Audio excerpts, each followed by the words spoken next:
Hey guys, on today's adventure of making a mess, maybe fixing some shit, I figured we're going to do some suspension work on this here Nissan Altima. And I just hopped in to, well, move the car into a better position and happened to notice something that I thought was just ironic. So I thought I'd just grab the camera quick and give you a quick show and tell. Do you see the mileage on that? Let's see if I can get closer.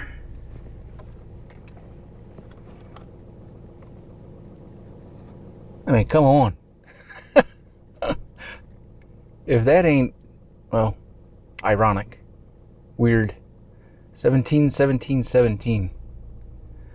Yeah, thought that was kind of neat, kind of weird. So, yeah, we're going to get into doing some suspension work here. I'm going to put this, like I said, in a better position, and we're going to get into it. Hey guys, I just thought I'd go with a quick show and tell here, give a quick walk around about what we're going to be getting into here. This is a 2006 Nissan Altima.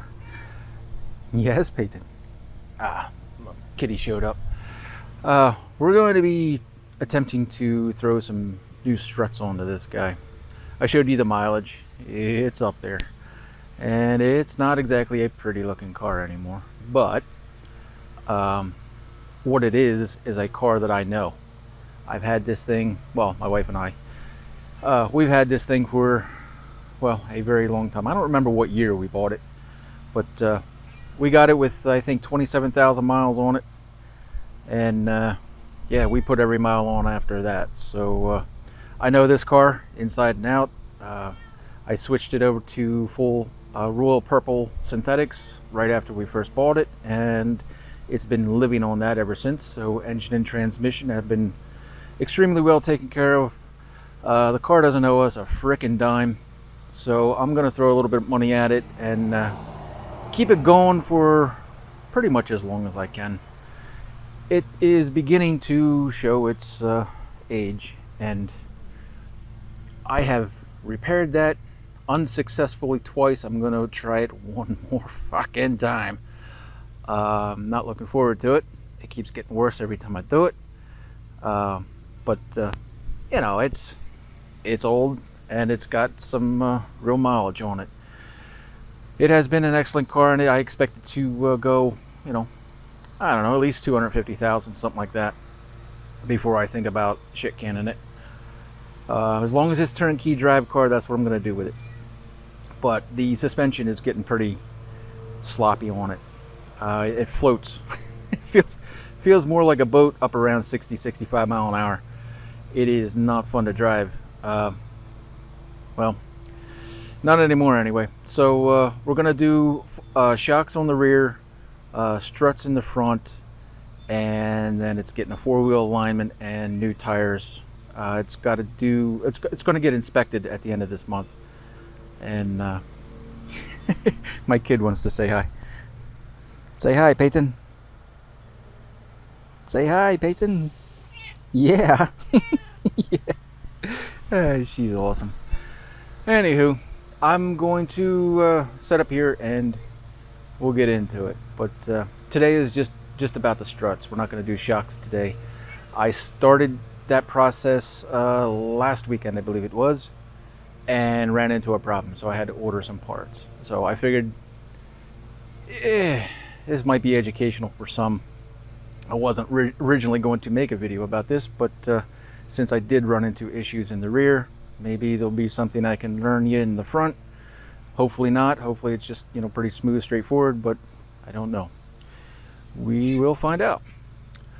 All right, I'm going to set up and yeah, start making some noise.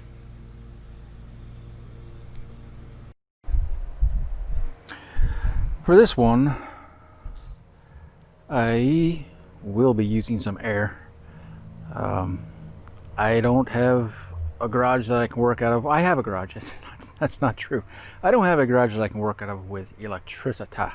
So, yeah, I gotta port my shit around, which is no goddamn fun, but hey, it is what it is. I will be using this guy. Ended impact, of course. Um, much like many of you, I'm sure. You know, I'll be doing it in a driveway. This is a driveway, believe it or not. It's just covered in grass because, well, it doesn't get driven on. It's funny how Mother Nature just takes over mankind. When mankind stops making a mess, Mother Nature, well, she comes back. But yeah, I mean, it is stone, it is solid. But I will be using jack stands and setting the thing up. You know, a couple pieces of plywood there. I got a piece of steel on the other side. One of these little portable shit jacks, and nice chunk of steel there. It'll be fine, it'll be safe. We got to get the front end more or less level, and I'll explain to you why a little bit later on. So I have more thickness, more plywood on this side, and two, my jack stands are adjustable, so I'm going to get it close, or at least close enough. And like I said, I'll explain to you why later.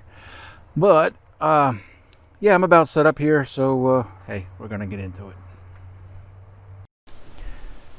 Yeah, it's right about here that I lose my audio, and I didn't know it for a while, so I'm going to have to do voiceover at certain sections and go from there.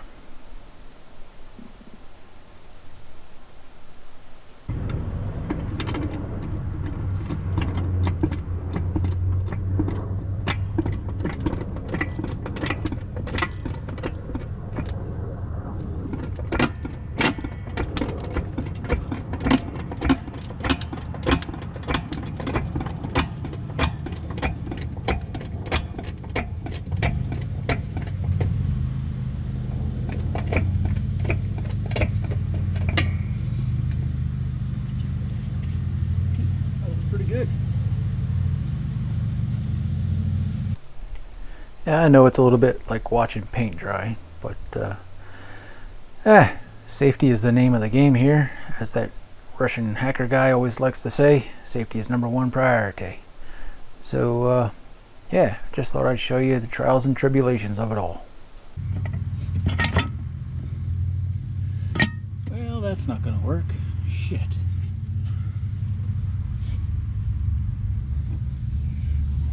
I have a problem here.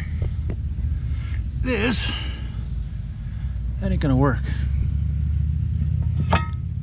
I'll end up putting a dent in the rocker and the floorboard there, so I'm not gonna do that. I'm gonna have to reposition. Yeah.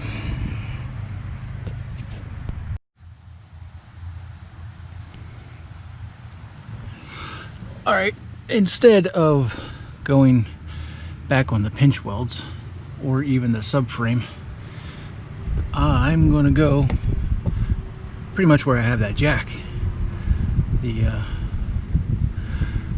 front subframe here, engine cradle, whatever you want to call her, just to be, you know, on the safer side. I'm going to get rid of that plastic shield. Well, I don't want to get rid of it. These bolts are looking awfully rusty. I don't want to be snapping them off, so I'm just going to take out these little clips here, and then it'll fall down, and that'll be good enough. I'll be able to flex it out of my way and yeah, set up the jack stands there. So that's what I'm going to do. All right, I am not thrilled about this. I can't get those fucking clips out. They're fucking in there, and I do not have replacements for them. I might have one of the, or some of those Christmas trees, but in case I don't want to go damaging, destroying.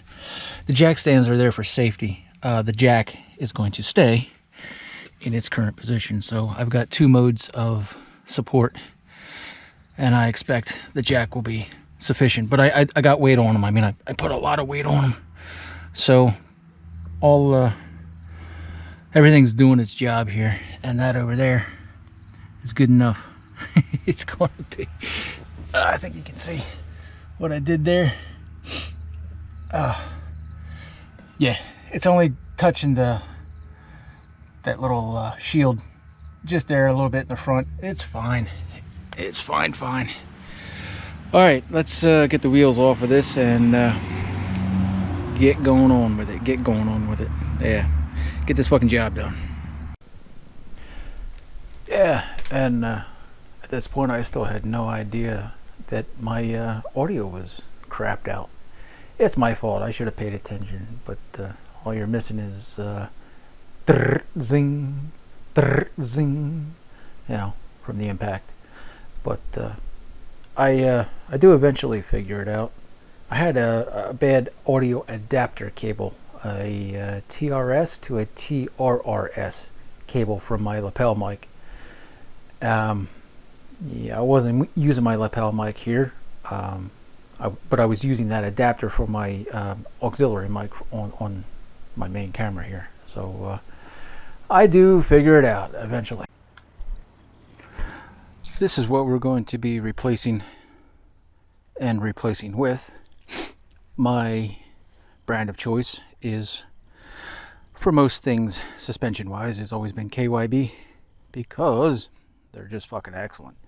But uniqueness about this, I spent a couple extra dollars and I got the full setup: spring, strut mount, bearing plate, all one assembly, which makes life, well, more or less plug and play.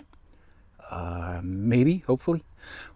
So yeah, I don't think there's anything wrong with the factory springs, but these struts are no good. The bearing plates are shot, they chatter, and yeah, all things that led me to, well, to this point in time right here. What we got to do, because there is a left and a right, I'm gonna kind of eyeball it, see which one goes where. And yeah, we got sway bar attaches, and brake line. So yeah, that's probably the difference between, that's what's going to make the difference between left and right. Otherwise, it all mounts the same, it all bolts in the same.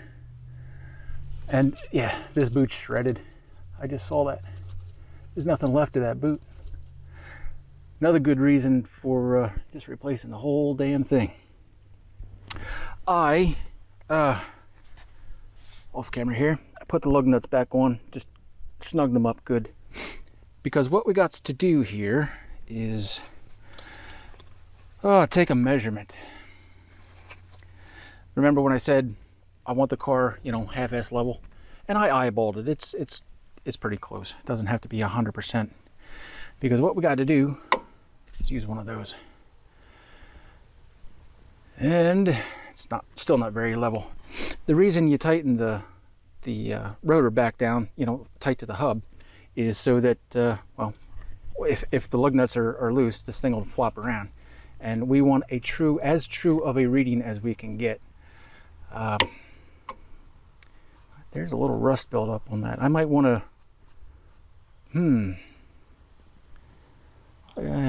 I'm not gonna get that fussy with it. Fuck it. If you were doing an alignment, you could actually kind of set your camber with this, but all I'm going to do with it, you know, this weekend or early next week, it's going to get a four-wheel alignment no matter what. So I just want it close. It doesn't have to be perfect, but this is how I'm going to basically get my camber back to where it came from. I'm just going to take a measurement.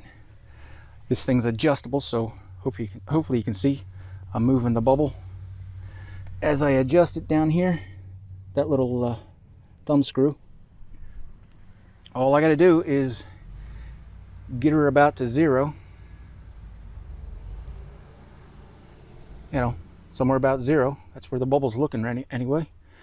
And once I remove and reinstall the new strut here, then I got to, you know, play with this. This will pivot in and out. I got to move it around until this thing tells me, hey, I'm about at zero, and then I can tighten up these two bolts here. That's where it's going to slide. Yeah, and hey, as long as I can get back to zero or close enough, my camber will then again also be close enough. These tires are about shit, so I'm not worried. And like I said, next week this thing's going for a four-wheel alignment, and any mistakes made here will be corrected then. All right, I'm going to set up here, and yeah, we're going to get into it. I think around here is about when I discovered that, yeah, my shit ain't recorded. What I'm trying to tell you here is, hey, there's an R, stand for right. Um, I'm talking about a whole bunch of other shit that I do not recall nor could possibly remember, given, well, when this video was actually recorded. Today is 11/11/2020, and this was done way back earlier in the summer. Well, yeah. Anywho, spray your shit up a little bit with some penetrating oil and make sure your camera gauge doesn't get bumped. And I do recall bumping it a number of times, having to reset, re-zero the thing. It ain't hard. It's just a thing, you know. Got to do what you got to do, but verify your parts before you even take anything apart. And that's what I have done. Everything looks about the same, looks about right. Can't measure the physical height because, well, you got to unbolt shit to properly do that. But yeah, eyeballing it, you know, looks about the same as what I'm about to remove. And I remember these sway bar end links. My God, they just fought and fought and fought. It would have been so much easier just to, you know, buy new ones, torch the old ones off, and you know, throw them away, put new ones on. I didn't have the parts. I wanted the job done that day. These sway bar end links were not bad. There's nothing wrong with them. They're still good and tight. They're just not tight enough, as you will see coming up. But they're not tight enough to actually, you know, hold the bolt, the ball, which is actually the bolt portion of the whole thing, that whole assembly. They're not tight enough, even with a wrench on them. You'll see, I end up stripping one out. It's a pain in my fucking dick, and it's going to be in yours as well if you go through it. And well, yeah, sometimes you just got to get a little brutal with things. But yeah, here it comes. I think you'll see what I'm talking about. Uh, it is no fun at all. It just wants to spin and spin and spin. Now there are wrench bosses on the back side of, and I should have put a wrench on right here.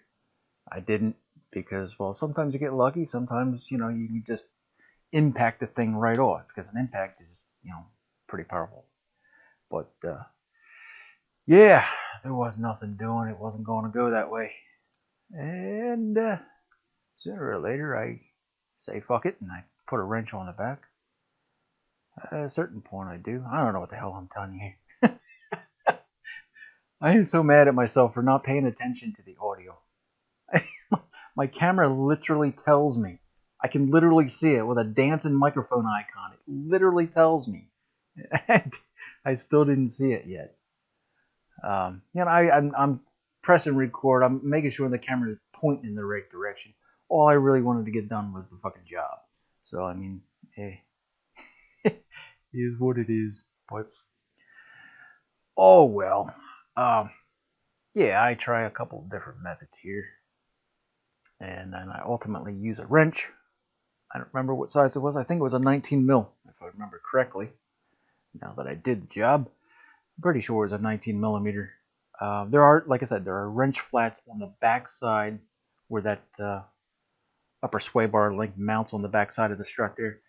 There are wrench flats for that. I don't know. I don't know what I'm doing here. Yeah, now I show you. Hey, 17. 17? It looks like a 17. I can't see it on. I'm in my editor right now, and I'm looking at a baby window. Oh yeah, I think that's a 17. Anyway, whatever it is for you, just do it. Just go that way. Go right to the wrench from the start. Don't dick around with pliers like I did. I mean, sometimes you get lucky, but in this case, I didn't. And when you don't, and it spins and you know just spins in the jaws of the pliers, well, now you're just causing damage, and you're just making your job that much harder. Just get the right tool for the job the first time, and yeah, call it a day. But yeah, this is a lot of rinse and repeat here, so I'm gonna speed this up. I believe until it gets apart. Yeah. Yeah. Now I'm running it forwards and backwards, tightening and loosening. Man, it's just fighting me the whole time, the whole way. It was fun. Zing.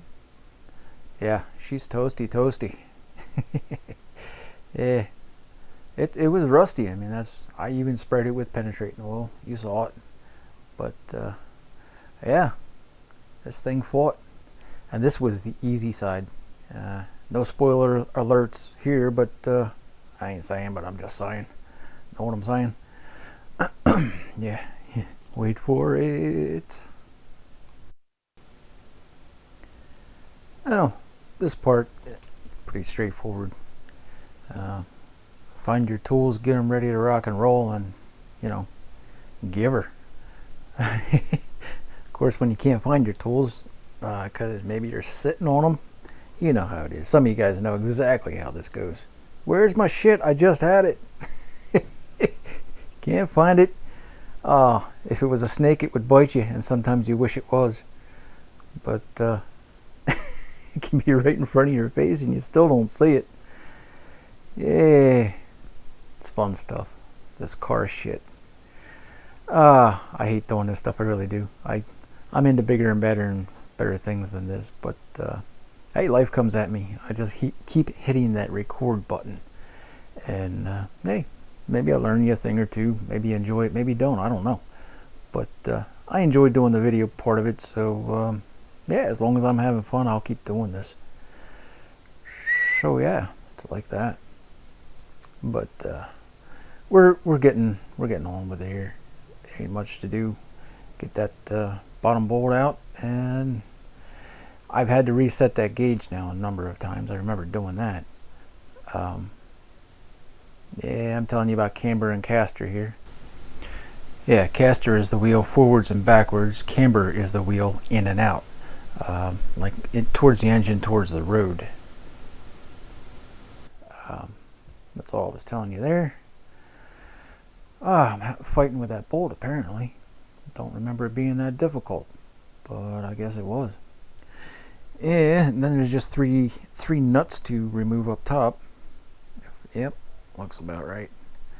And I used my my DeWalt, that little 1/4-inch impact driver. My God, that thing's got balls. I mean, big fucking balls. And I'm using an adapter, which sucks up some of the shock ability, the actual impact from the impaction. And my God, this thing removes wheel lugs. That little 1/4-inch. I put a 1/4-inch, hex bit with it's 1/4-inch on the drill side, the impact side, and then it's a 1/2 inch on the opposite side for like a wheel lug socket. 21 millimeter is what these wheels are. Man, it zips them on, zips them off like nobody's fucking business. That little baby gun right there. That thing's got balls. Big old donkey balls. It's impressive. If you ain't got one, man, spend $100. You can thank me later.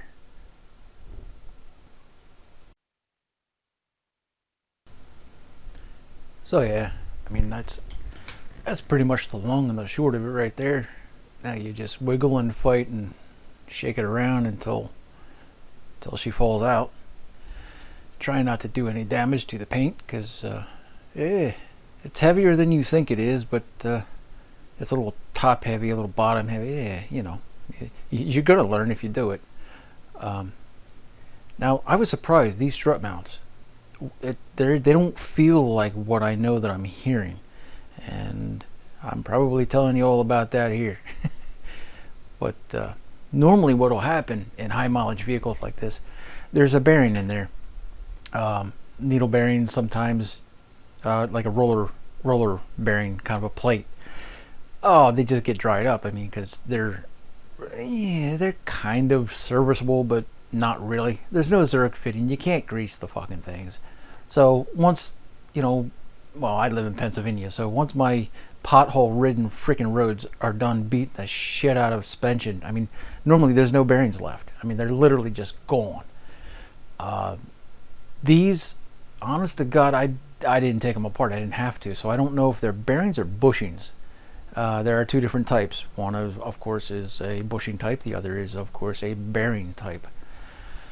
But what normally happens over time is the bearings just get literally beat to hell with the shitty roads that we have to drive on, and they literally disintegrate. They're gone. And then they create this chatter every time you hit a new bump. You know, it's more of a hard. Yeah, it sounds more like somebody's hammering on your floorboards than it does, you know, a tire hitting a hard bump. Believe me, there's a very distinct difference in those two sounds. Anyway, this is more like a little guy underneath the car hammering every time I hit a bump. And it's not, apparently, well, at least I can't feel it. I couldn't feel it when I did this work here. It doesn't feel like it's the upper strut mounts. Sometimes they're bearing plates, sometimes they're bushings, like I said. But they're tight on both. Surprisingly tight on the old ones. I could spin them easier, but yeah, I wasn't I didn't find what I was looking to find. So yeah, I don't know. I mean, was that it? What did that solve it?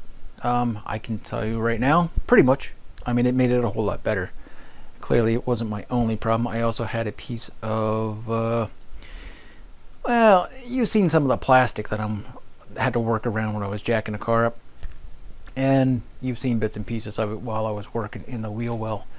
I had one of the plastic pieces that were loose on the driver's side, which, in case you didn't know, when you're ordering parts for a car, when you're talking about a left and a right side, it's always about you sitting in the driver's seat. It's not standing in front of the car or behind the car. Well, it would be alright if you were behind the car, but it's not standing in front of the car. When you're talking about the right-hand side, it's not standing in front of the car. Well, the right-hand side of the vehicle is you sitting in the driver's seat. That is always the right. So your right-hand side is going to be where the passenger sits. Left-hand side naturally is where you sit. And yeah, that is the way you classify these things. It's always been that way. Don't ask me why. I mean, somebody had to create an industry standard. Thank God somebody did it, because otherwise it just makes ordering brakes and struts and, well, things that are one side specific just a nightmare. Anywho, keep that in mind. When ordering right or left side pieces and parts, it's you sitting in the driver's seat. That is your left, that is your right. So yeah, here I'm just swapping over that little cush pad there. Yeah, I don't think I'm really telling you anything. I don't know what the hell I'm doing. I'm so angry at myself. I should have looked at the frickin' camera. And I don't know. I'm not, well, I'm used to it failing. I'm used to it just working. So this is my first failure. And it's one of those tip ring sleeves, TRS, to a tip ring sleeve adapters, a TRRS. So it's TRS to a TRRS adapter, because I was using a lapel microphone for a while, so that, you know, I could stand away from the camera and not have to yell at the camera to get my audio high enough.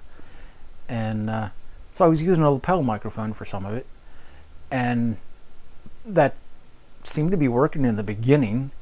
And then when I'm doing shit like this, well, I mean, I'm not so worried about the audio, because I kind of thought I was gonna speed it up, and I'm going to pretty soon because I'm getting tired of talking. But yeah, I didn't figure it was going to be a thing. I mean, I could talk to you when I had to talk to you with the camera microphone. I didn't need the lapel one, but because of that adapter, because that adapter cable, neither one of them worked. I mean, right in the beginning I had it, and then all of a sudden I didn't, and then it was all over the fucking map from that point forward. So yeah, but that gun, man, that thing's impressive. But always finish off by hand. You know, double check. Don't ever trust an impact unless you got to. But yeah, here we're just gonna put the. Well, this is why you got the gauge. This is why you take the time to set it up in the beginning. And never seize your shit. Always never seize your nuts and bolts, because, well, it's no fun when it's locked up. And to the next guy who's going to work on this is not going to be me. It's going to be an alignment technician, and I used to do that once upon a time too. But you know, it makes his job easier. This stuff is not going to fight him. It's just going to move. He's only got to loosen them up, move the wheel around till his machine tells him that hey, you're in spec, and then he's got to zip these nuts and bolts back together the same way I'm doing here. But it makes his job easier. I don't plan on ever having to do it again, but it is what it is. New struts are a little, well, they're new, so sometimes you gotta fight with them a little bit to get them back to back together. But it is pretty straightforward. It goes back together exactly the same way it came apart, and yeah. All right, I'm gonna speed this up a little bit. This is taking a little bit too long. And yeah, here I go. Speedy. Oh, if only I could work this fast in real life. Well, things would take just a tiny fraction of the amount of time. But hey, you know, kind of is what it is. Yeah, we zip up these lowers and make sure my alignment is about correct. That's what I'm doing with that camber gauge. And I think I'll show you here briefly. Real quick. Yeah, about here. See? 0. And yeah. Then we just button her back up. Put the wheels on her. A little more never sees on that sway bar link. And yeah, kind of like that.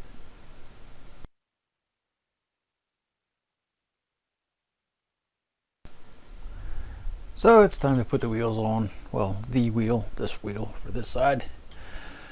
And yeah, then we're going to move on to the other side, of course.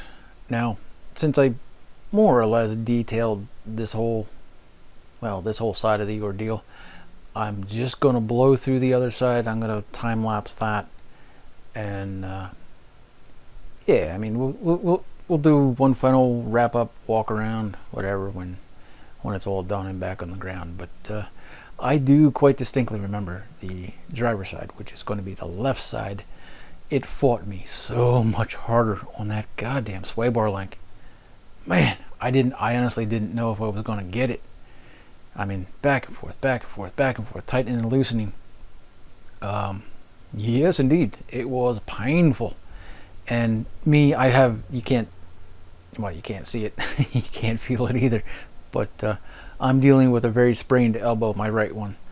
And I really fuck it up on this next strut. I was healing, I was getting better. I really was, until I did this next strut, and then it was injured all over again, but this time it was so much worse. Oh man. And I'm still paying for it today, months after the fact. So yeah, I don't know. This body's a piece of crap anymore. It's partially my fault too, because well, I don't take care of it like I used to. Yeah, well, when you don't do the maintenance, things break. So all right, we're gonna go a whole lot faster now. Cue the porno music.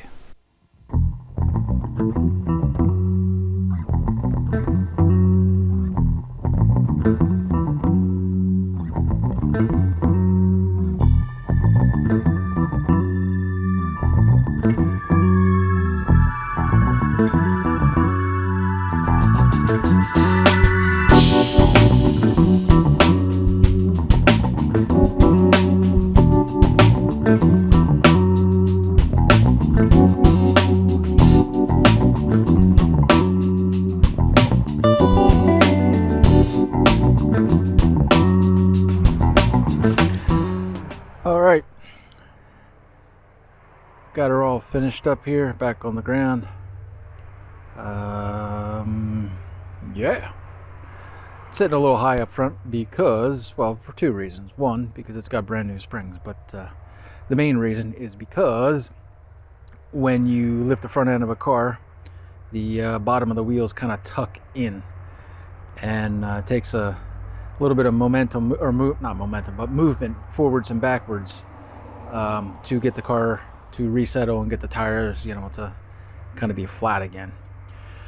I am going to go take it for a quick run around the block just to make sure there's no strange noises or whatnot, but I don't expect there to be any problems. I had to fight a whole lot harder with that sway bar link on the driver's side. Man, that thing was fucking with me. I was about to get a little fucking pissed off, but hey, little perseverance goes, well, got her done. Anyway, I'm gonna run this guy around the block, and I think I'm going to just split this up into series apart. You know, like I'll do struts up front, you know, it's one part, and then shocks in the rear is another part, because I know I know what I'm going to be in store for the rear. Like I mentioned in the beginning, I already started that project last weekend and couldn't do it because yeah, it's going to take some more parts than what I got. So yeah, all right, it ain't too bad. You saw, I mean, you know, just got to take your time, and got, you know, a handful of decent tools, and hey, you know, you can save a whole bunch of money doing it yourself. And two, one of these things, they come in awfully handy. This is like 20 bucks. You don't need to spend you know, a great deal of money on those things, even though they get fucking expensive, stupid expensive, for essentially just a bubble level. I mean, there ain't nothing special to them. You know, and they're damn sure not worth the $60 to $100 that I've seen some of them go for. Now, fuck that. Anyway, you know, spend a couple of bucks on the tools, and you'll be good to go. Like I said, this is just going to get a four-wheel alignment no matter what. You ain't never going to get it perfect with a stupid bubble level. So, you know, it's good enough to get you back on the road, but if you do it, you know, the way I just did it, don't plan on driving it around forever and ever, because I guarantee you my camber ain't perfect. It's just close enough to the way it was before I started the project. So, yeah. All right, I'm going to wrap up here, and yeah, I think that's it. We'll split this up probably into struts and then shocks, and then maybe we'll do maybe I'll do a video on getting the tires replaced and the alignment then the tire. I don't know. We'll see. All right, guys. Hey, hope this was somewhat educational. Hope you learned a little bit, and thanks for hanging out. Cheers.